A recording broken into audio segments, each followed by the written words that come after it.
पार्वती दोनों कैलाश पहाड़ को छोड़कर मृत्यु लोक में विचरण कर रहे थे, जो पुरुषोत्तम मास की एक सुंदर दिव्य कथा है। इस महीने का नाम है पुरुषोत्तम मास, दूसरा नाम है अमृत मास। इस महीने का विशेष महात्म्य है। इस महीने में भोजन करना चाहिए। इस महीने में पूजा अर्चन विशेष प्रकार से विष्णु भगवान का स्मरण करें। दान दक्षिणा धर्म कर्म करने से अधिक फल प्राप्त होता है। तो शंकर और पार्वती दोनों जा रहे थे। सुंदर सुंदर खेत खेत वन वन देखकर जा रहे थे।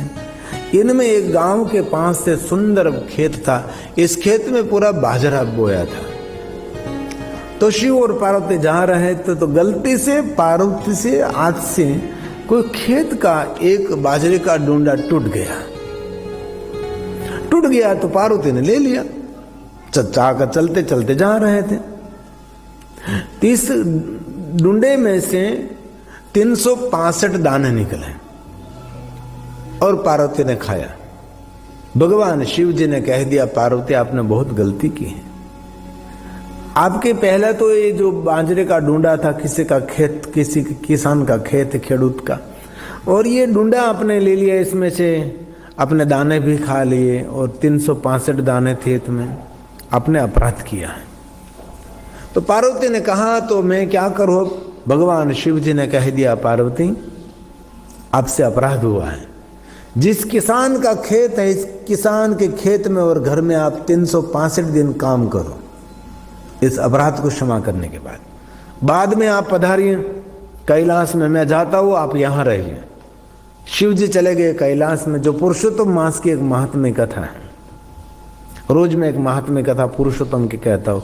कल मैंने गुजराती में की थी तो बहुत लोगों ने शिकायत की कि आपने गुजराती में कथा की कि हम समझ नहीं पाए, इसीलिए आज ट्रांसलेशन, गुजराती का ट्रांसलेशन करके हिंदी में कहने का प्रयास करता हूँ। लेकिन गुजराती का एक लहका अलग होता है क्योंकि मातृभाषा है, मदर टंग।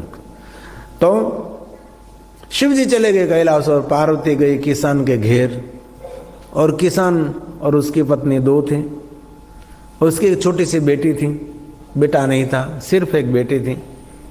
और वहां जाकर बैठ गई और इस किसान ने और किसान की पत्नी ने सत्कार किया कि आए बहन जी, आप कौन हैं, आपका नाम क्या है। मेरा नाम उमा बहन है, मैं ब्राह्मण हूँ।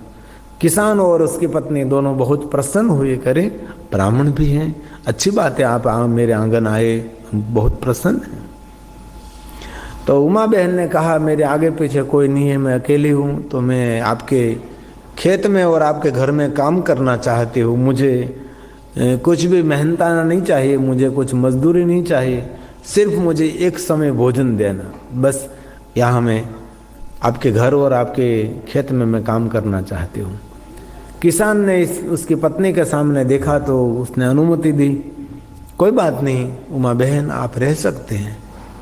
और इस किसान ने पूछा कि इसकी पत्नी को कोई बड़े घर की बहन है लेकिन कुछ परेशान है, इसलिए काम पर रहने के लिए आई हैं। और एक दिन काम किया, खेत में काम करने गई तो धीरे धीरे किसान के खेत में बहुत उपज आने लगी। दिन प्रतिदिन किसान की धन संपत्ति की वृद्धि होने लगी, क्योंकि किसान, उसकी पत्नी को पता नहीं है कि साक्षात वो पार्वती है। वो तो उसके योग से, देव योग से अपराध क्षमा करने के लिए वहां आई थी। दिन प्रतिदिन धन की वृद्धि, दिन प्रतिदिन धन की वृद्धि होने लगी और किसान और उसकी पत्नी दोनों सुखी होने लगे। और उसकी छोटी सी बेटी थी, उसके साथ भी मिलजुल कर रहने लगी। जैसे एक घर का एक सदस्य, घर का एक सभ्य है, वैसे ही उमा बहन रहने लगी।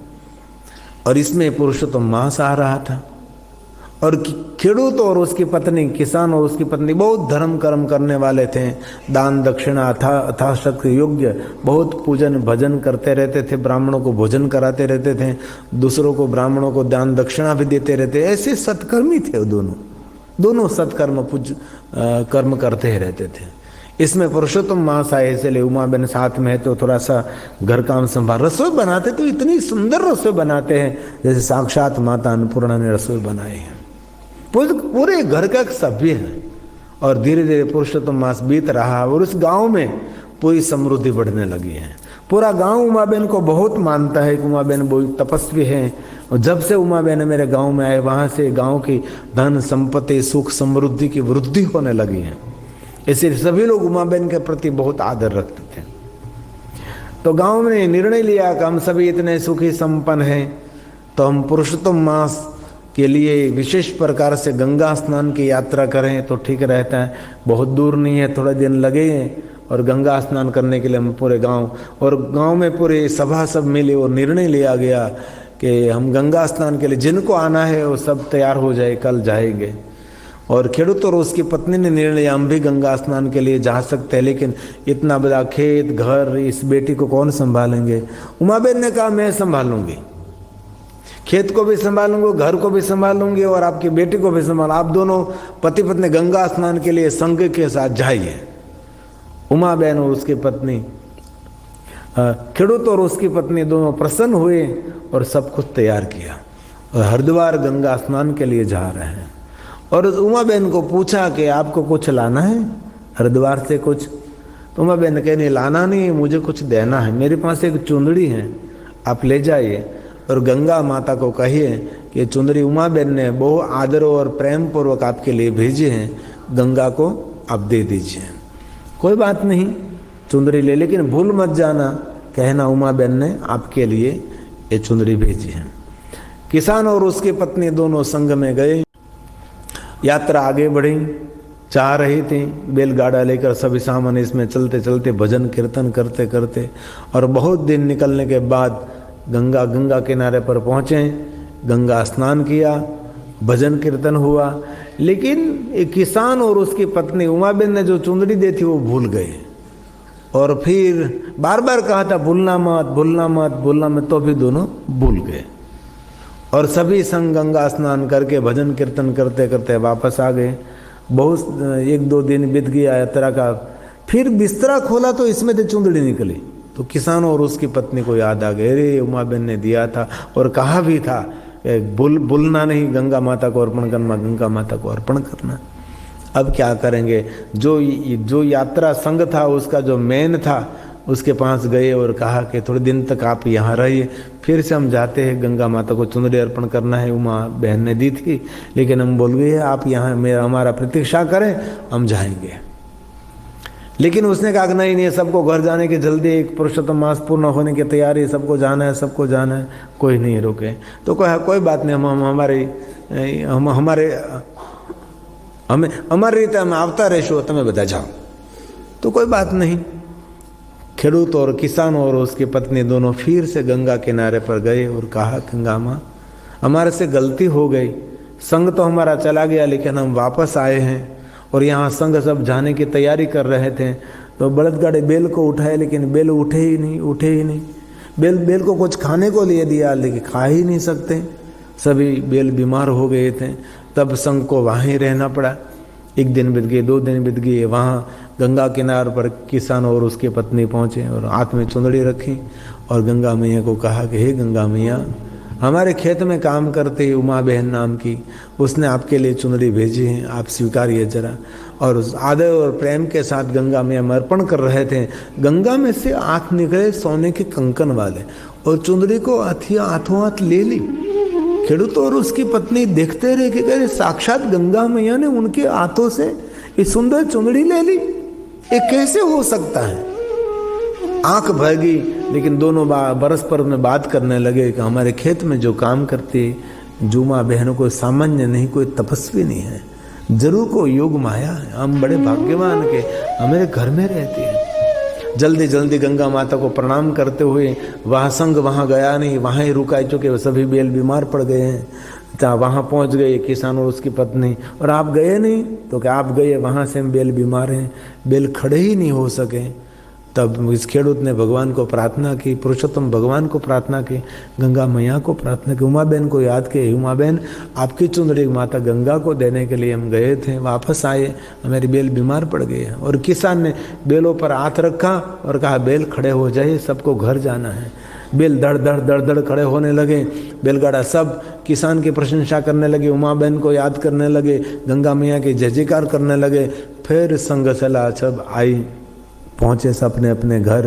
पूरे गांव वालों ने आदर किया, सम्मान किया, स्वागत किया, बहुत मान किया। गंगा की यात्रा करके आए पुरुषोत्तम माह से हैं, पहुँचे अपने अपने घर गए। और खेड़ूत और उसकी पत्नी ने उमा माँ को प्रणाम किया। उमा बहन, आप कोई महान आत्मा है, आपने जो चुंदड़ी दी वो गंगा माता ने हाथ ही हाथ स्वीकार ली। गंगा के जल प्रवाह में से सोने के कंकन वाले हाथ निकले और आपने दी हुई चुंदड़ी गंगा माँ ने स्वयं ने स्वीकार लिया। उमाबा ने बात को टालने के लिए कहा, भाई ये तो आपका भाव है, ऐसा कभी हो नहीं, हम सत्य आप माने ना माने, बल्कि हमने आंखों के द्वारा देखे, इसलिए आज से हम आपको विनंती करते हैं, आपको साक्षात देवी है। अब कौन है हमको पता नहीं, लेकिन साक्षात कोई तपस्वी नहीं देवी है। आज से आपको खेत में काम नहीं करना है, आज से आपको कुछ घर काम भी नहीं करना है। आपको भोजन करके जितना हो सके इतना प्रभु भोजन करो और शांति से मेरे घर में रहो। जब से आप आए हैं वहाँ से मेरे घर में धन की वृद्धि होने लगी, हम सुखी संपन्न होने लगे हैं जब से आप आए वहाँ से। इसलिए कुछ भी काम नहीं करना है। और पुरुषोत्तम मास का आखिरी दिन एक बाकी रहा था। किसान अपने बैलगाड़ी लेकर के उसकी पत्नी को कह कर गया, मैं जा रहा हूँ खेत में काम करने के लिए, और दोपहर आप मुझे भोजन प्रसाद देने के लिए आना, भात देने के लिए। कोई बात नहीं, आऊँगी मैं। और किसान और कहता गया, उमा बहन के साथ काम नहीं कराना, ध्यान रखना। किसान खेत में काम करने के लिए चला गया और दोपहर हुआ और उमा बहन ने कहा कि बहन आज मेरे भाई के लिए भात देने के लिए मैं जाऊँगी, भोजन देने के लिए मैं जाऊँगी। कोई बात नहीं उमा बहन, आप जाइए, ऐसे घर में कुछ काम नहीं है तो क्या आपको अच्छा लगेगा, आप जाइए, खेत में जाइए।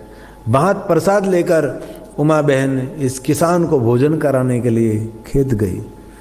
और किसान ने देखा तो बोलने लगा, अरे मैंने कहा था उमा बहन के पास कुछ काम नहीं कराना, तो अभी यहाँ इतने दूर तक भोजन देने के लिए वहाँ भेजा खेत को। कोई बात नहीं, जल्दी जल्दी बैलगाड़ी को छोड़ दिया और वहाँ आया और क्या है कि बहन आप क्यों आए? अरे मैं आपको भोजन कराने के लिए। कोई बात नहीं, भोजन खोला और किसान को भोजन करा रहे हैं, अपने हाथ से भोजन करा रहे हैं। तब किसान ने कहा कितना मधुर भोजन है। तो उमा बहन ने कहा नहीं भाई, ये तो आपका मेरी पर आदर है ना, इसलिए आपको बहुत मीठा लग रहा है। भोजन कराया, बर्तन खाली बर्तन बैलगाड़ी में रख दिया और किसान को कहा कि भाई अब मैं जा रही हूँ। जाइए उमा बहन, कोई बात नहीं, आप जाइए। लेकिन ये दिन 365 का आखिरी दिन था। आज गंगा माँ कैलाश, आज उमा बहन कैलाश जा रही थी। शाम हो गई, किसान घर पे आया, देखा तो उमा बहन कहीं को देखने को नहीं मिलते और उसकी पत्नी को कहने लगा, कहाँ है उमा बहन, कहाँ है उमा बहन? पत्नी ने कहा वो तो दोपहर आए आपके भोजन प्रसाद लेने के लिए खेत में आए थे और वहां तो आए थे, मुझे भोजन भी कराया और बाद में तो कह दिया कि सभी बर्तन में बैलगाड़ी में रखती हूँ, आप घर ले जाना, मैं जा रही हूँ। तो मैंने कहा जाइए। और वो कहाँ चले गए होगे, कहाँ चले गए? पूरे गांव में आसपास में कहीं देखा, कहीं नहीं मिले उमा बहन। और किसान ने निर्णय लिया कि ये कोई साक्षात देवी थी, कौन देवी थी पता नहीं, लेकिन हमारा कोई पुण्य उदय हुआ था, लेकिन वो अब चले गए। दूसरे दिन किसान ने निर्णय लिया, जब तक फिर से उमा बहन नहीं आएंगे वहां तक मैं अन्न भी नहीं ग्रहण करूंगा, मैं पानी भी ग्रहण नहीं करूंगा। और उसके साथ साथ उसकी पत्नी ने भी नियम ले लिया, मैं भी अन्न जल ग्रहण नहीं करूंगी। 1 दिन बीत गया, 2 दिन बीत गया, 3 दिन बीत गया और तीसरे दिन उसको चलने की शक्ति भी नहीं रही। और उमा बहन को कैलाश से पता लग गया कि रे किसान और उसकी पत्नी ने कुछ खाया पिया नहीं। उमा बहन वहाँ तेजोमय स्वरूप में, स्वयं स्वरूप में वहाँ पधारी और किसान को कहा, किसान मैंने आपके खेत में से एक बाजरे का डूंडा लिया था, उसका ऋण चुकाने के लिए 365 दिन मैंने आपके घर में काम किया है। मैं साक्षात अम्बा हूँ, साक्षात जगदम्बा हूँ, मैं साक्षात पार्वती हूँ। किसान और उसकी पत्नी ने प्रणाम किया, आप वरदान मांगो। तब किसान ने, उसकी पत्नी ने कहा कि माँ आपका दर्शन हो सबसे बड़ा वरदान है। लेकिन इस किसान की छोटी सी बेटी थी, उसने हाथ जोड़कर कहा कि माँ मेरे पास भाई नहीं है, मुझे भाई दीजिए। तब माता पार्वती ने कहा कि किसान आज से 9 महीने बाद 10वें महीने में आपके घर पुत्र का जन्म होगा और पुत्र ये परोपकारी होगा। और भगवान पुरुषोत्तम ने कृपा की है, तो ने पुरुषोत्तम भगवान का व्रत किया है, इसलिए इस फलस्वरूप तुझे पुत्र का जन्म होगा। और उमा बहन और किसान और किसान की पत्नी और पुत्री का कल्याण हुआ और सुंदर कथा पुरुषोत्तम मास की है। आज मुझे सत्य प्रागट्य कराना है, इसीलिए आज त्रीजे वर्ष आपने नहीं गाई है। तो अब मैं सत्य प्रागट्य का प्रारंभ करता हूँ। अपने अपने सपने कुल देवी, एक दो पंक्ति गाएंगे माता रांदल को याद करें, क्योंकि हमारी कुल परंपरा में रांदल माँ की उपासना होती है और इसमें भी बहुत सारे परिवार में रांदल माता की उपासना रहती है। दो पंक्ति गाकर हम सत्य प्रागट्य करेंगे। माता रांदल आवो ने मारे आंगन में, माता रांदल आवो ने मारे आंगन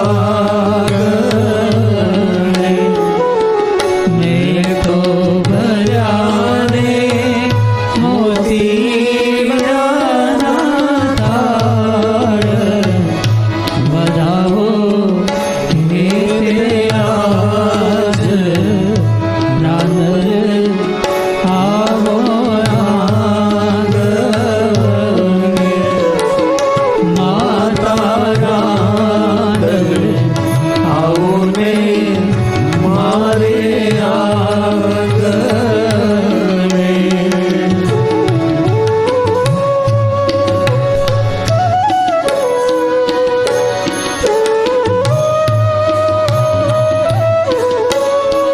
अपने अपने कुल देवी को याद करें। सबकी कुल देवी अलग अलग रहती है।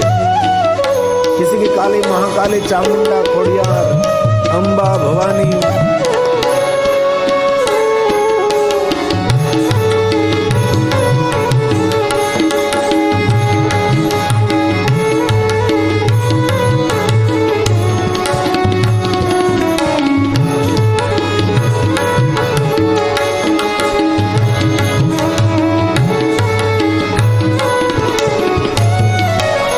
झूम झूमता रांदल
दक्ष महाराज ने पिता ब्रह्मा जी का बहुत बड़ा आदर किया, सम्मान किया।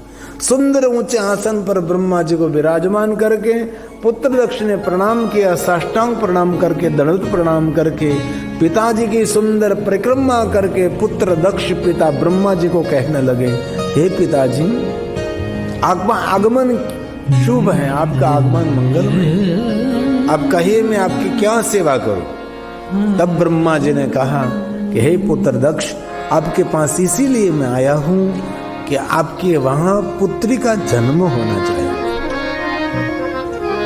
आपके पास धन संपत्ति वैभव सब कुछ है, लेकिन आपके वहां कोई बेटी का जन्म नहीं हुआ है। इसीलिए मैं आपके पास आया हूं कि आपका आंगन पावन करने के लिए आपके वहां साक्षात अम्बा जगदम्बा भवानी जगत जननी स्वयं अम्बा आपकी पुत्री बनकर प्रदेश नगर में प्रकट हो, आपका जीवन सार्थक करे। दक्ष महाराज ने कहा कि पिता ब्रह्मा, स्वयं जगदम्बा मेरी पुत्री कैसे बन सकती है। ब्रह्मा जी ने कहा, दक्ष महाराज, देवी देवता तब से अधीन है, अब जगदम्बा का आराधन करिए, और जब प्रकट होगी मां, आपको वरदान मांगना है कि मां मेरी पुत्री बनकर धरा को धन्य करे, मेरे दाम्पत्य जीवन को पूर्ण करे मां। भले पिताजी, आप जैसे कहो। ब्रह्मा जी ने दक्ष महाराज को आशीर्वाद दिया, ब्रह्मलोक में प्रस्थान कर गए।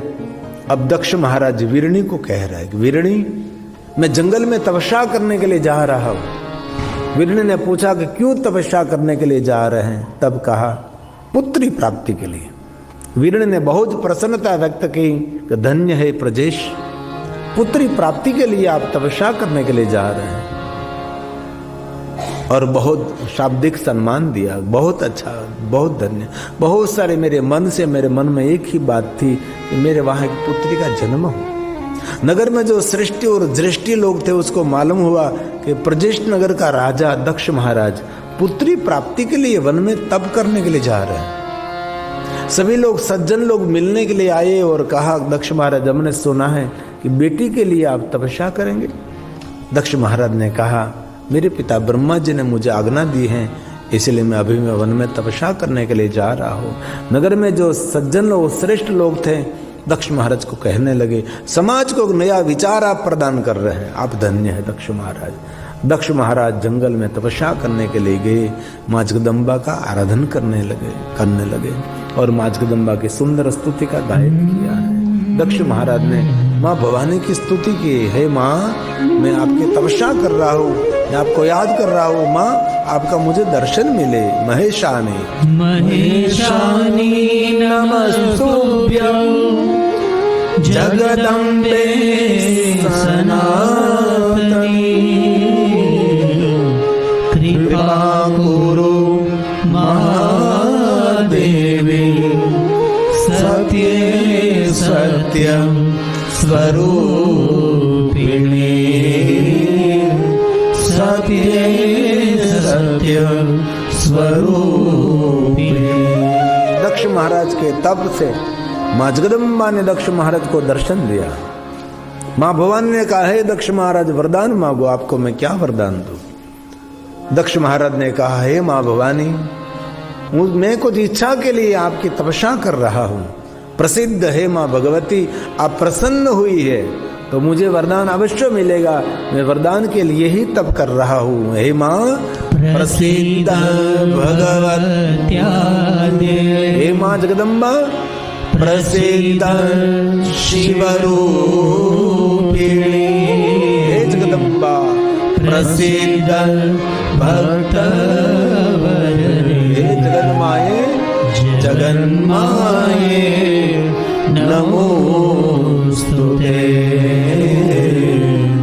जगन्माये नमोस्तुते। हे माँ, आपका दर्शन हुआ है तो जरूर मेरी इच्छा पूर्ति होगी।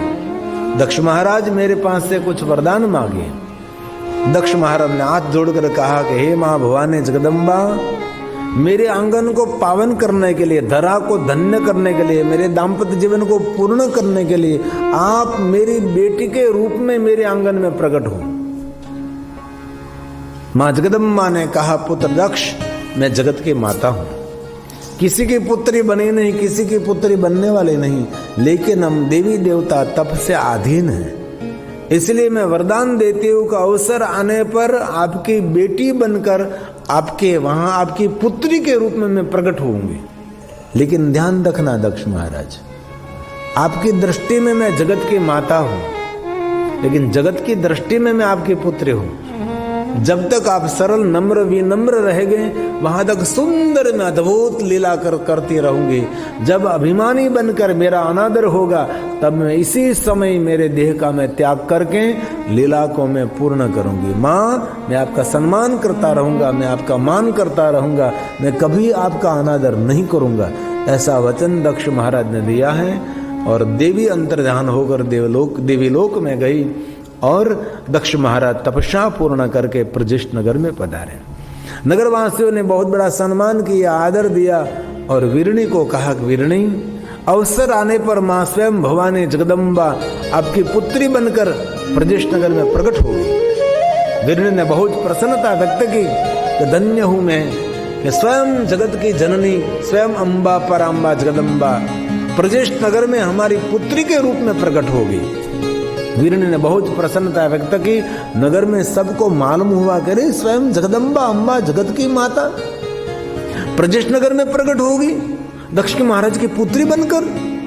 सबको नगर में पता लग गया। सभी नगरवासी अपने आंगन में रंगावली बनाने लगे, दीप प्रज्वलित करने लगे, अपने अपने घर को सजाने लगे। दक्ष महाराज अपने महल को सजाए, आंगन में सुंदर रंगावली पुराई कि स्वयं जगदम्बा हमारी पुत्री के रूप में प्रकट होने वाली। साधु संत ऋषि मुनियों महापुरुषों को मालूम हुआ, अपने आश्रम अपने स्थान तपस्थान को छोड़ छोड़कर सभी प्रजिष्ठ नगर में आने लगे, क्योंकि मां जगदम्बा प्रकट होने वाली है। सभी देवताओं को पता लगा, सभी देवता अंतरिक्ष में मंडराने लगे हाथ में पुष्प लेकर कि जगदम्बा स्वयं प्रकट होगी प्रजिष्ठ नगर में, दक्ष महाराज की पुत्री के रूप में, उसकी बेटी के रूप में प्रकट होगी। एक मास बीत गया, दूसरा मास बीत गया, तीसरा, ऐसे करते 9 मास पूर्ण हो गया। गतेषु नव मासेषु, गतेषु नव मासेषु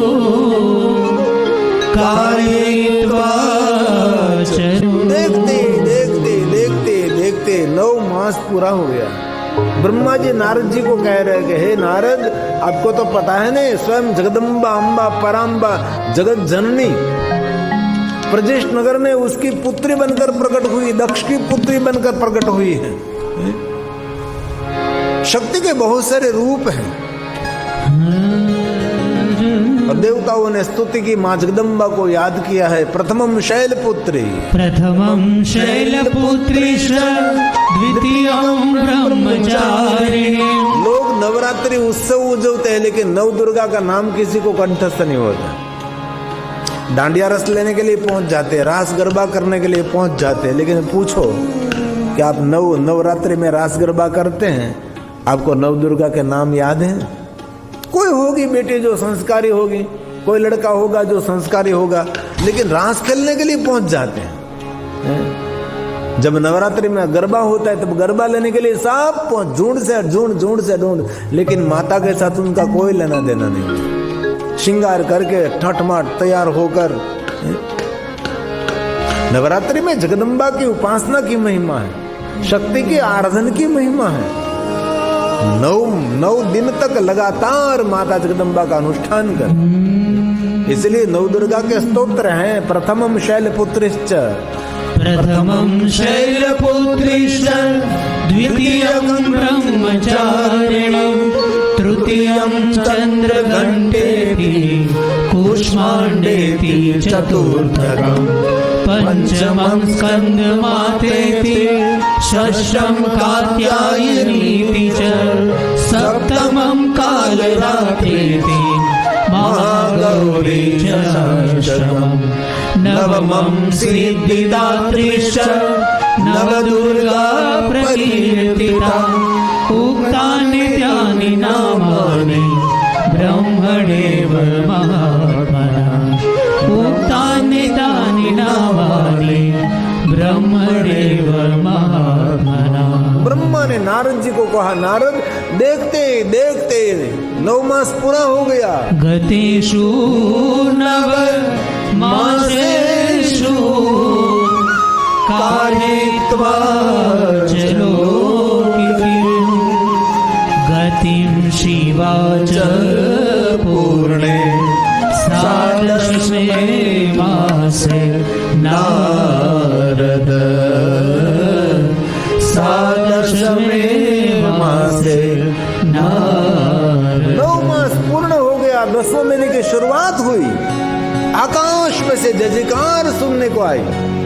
ऋषि मुनियों ने मंत्रों का गायन किया और स्वयं जगदम्बा वीरणी के कुख से जन्म लिया। दिव्य दिव्य तेजो में पुत्र की प्राप्ति हुई। चारों तरफ नगर में उत्सव मनाने लगे। दक्ष महाराज दौड़ते दौड़ते ऋषि मुनियों के पास गए, मेरे वहां बेटी का जन्म हुआ, आप जरा मुझे मार्गदर्शन करें, उसका नाम क्या रखना चाहिए। ऋषि मुनियों ने देखा तप साधना और पवित्रता के द्वारा आपके वहां स्वयं जगदम्बा ने जन्म लिया है, तो उसका नाम हमारा मंतव्य है, सती नाम रखिए। दक्ष महाराज अपनी पुत्री का नाम सती रखा। आकाश में से पुष्प की वृष्टि हुई, देवताओं ने जय जयकार किया, नगरवासियों ने जय जयकार किया, ऋषि मुनियों ने जय जयकार किया। चारों तरफ से जय हो जय हो।